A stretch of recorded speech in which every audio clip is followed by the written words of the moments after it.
Salut, on va travailler donc le principe d'inertie, sa contraposée, grâce à l'exploit de Felix Baumgärtner en 2012.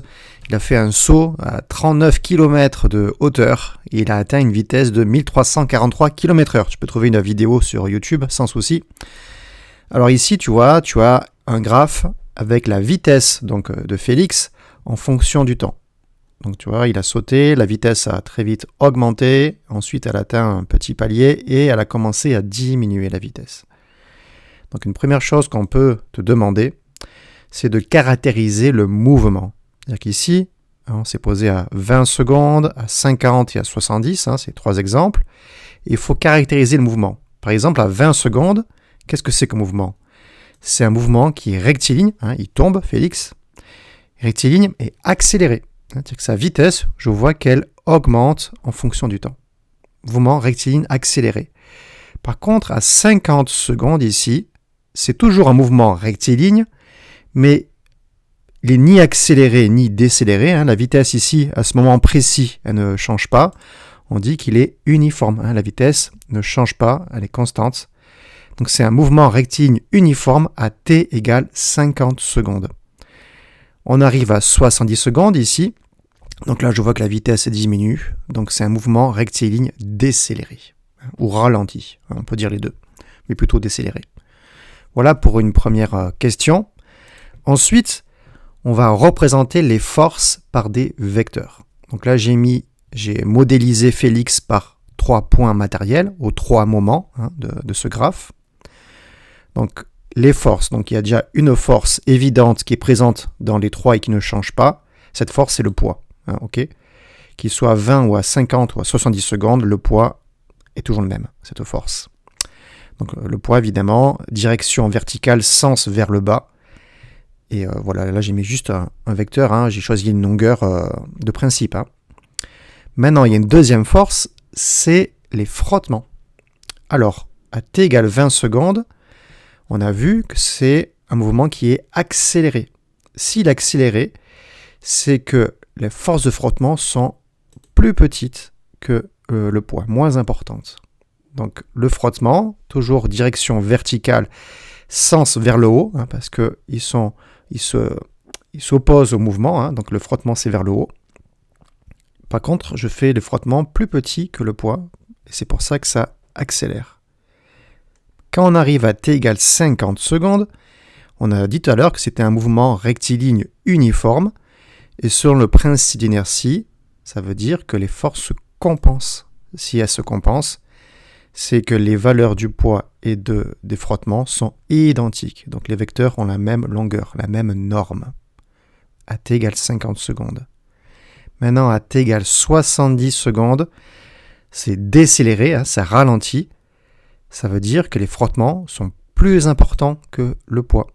Donc là, la norme du frottement est plus importante que le poids. C'est pour ça que ça ralentit, que ça décélère. Attention, si les frottements sont plus grands que le poids, ça ne veut pas dire que Félix il remonte. C'est-à-dire qu'il ralentit, il décélère, d'où la courbe. Au passage, il décélère parce que plus il descend, plus l'atmosphère est dense, et donc plus il y a de frottements. Donc plus la vitesse diminue. Voilà, ça c'est les vecteurs qu'on a représentés grâce au principe d'inertie et sa contraposée. Maintenant, une autre question, une dernière. On va faire le lien entre la somme des forces et la variation du vecteur vitesse. Alors, somme des forces, que ça veut dire, donc là on est à t égale 20 secondes, je vais faire le poids plus le frottement. Alors je te montre pour ce premier comment on fait, tu as dû apprendre ça en maths, la somme des vecteurs. Je fais le vecteur rouge et après le vecteur bleu, frottement. Je fais comme un chemin, tu vois, je fais le poids et après, au bout du vecteur, hop, je remonte, je fais le frottement. Donc j'ai fait un chemin, je suis descendu, je suis remonté. Donc la somme des forces, c'est le départ jusqu'à l'arrivée, après mes deux vecteurs. Donc là, le vecteur en vert ici, c'est la somme des forces. Donc là, tu vois, je l'ai mis ici. Donc tu comprends bien, comme le poids est plus important que le frottement, la somme des forces va vers le bas. Somme des forces, ça s'écrit comme ça, au fait.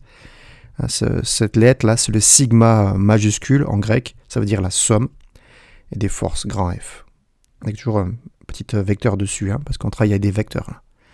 Donc somme des forces vers le bas. Alors, comme la somme des forces est vers le bas, ça veut dire que ça va accélérer vers le bas. Et c'est pour ça que les vecteurs vitesse, tu vois, V1, V2, là, ils sont de plus en plus longs. Hein, leur norme est de plus en plus importante. Hein, je répète, si la somme des forces est ici vers le bas, c'est-à-dire que ça accélère vers le bas. Parce que c'est dans le sens du mouvement, donc ça accélère. Maintenant, à t égale 50 secondes, on a vu que les vecteurs se compensent, donc la somme des forces égale 0. Hein, je fais P plus vecteur F égale 0. C'est pour ça que c'est rectiligne uniforme. Hein. Il n'y a aucune accélération ni décélération. On termine avec t égale 70 secondes. Au passage, voilà, tu vois, j'ai mis les vecteurs qui sont identiques. Donc t égale 70 secondes, on est là, on a ces vecteurs. Je fais la somme des forces. Donc je fais P plus F. Et quand je fais ça, ça me donne un vecteur somme des forces qui est ce coup-ci vers le haut. Donc là, encore une fois, ça ne veut pas dire que Félix, il remonte, hein, il continue à tomber, mais ça veut dire comme la somme des forces dans le sens inverse du mouvement, ça veut dire qu'il ralentit. Tu vois, si on a V2 ici, après on a V3 qui est plus petit. Il décélère, parce que la somme des forces est dans le sens opposé du mouvement. Voilà, c'est pas toujours évident, hein, mais tu vois, c'est le lien entre la somme des forces et la variation du vecteur vitesse. Hein. Est-ce qu'il est ralenti? Est-ce qu'il accélère? Ou est-ce que c'est un mouvement uniforme? Donc, tout ça, on le démontre en faisant la somme des vecteurs des forces. Voilà, n'hésite pas à cet exercice à le refaire hein, en faisant des pauses. Apprends à tracer les vecteurs et à tracer la somme des forces aussi. Allez, bon courage et à une prochaine, j'espère.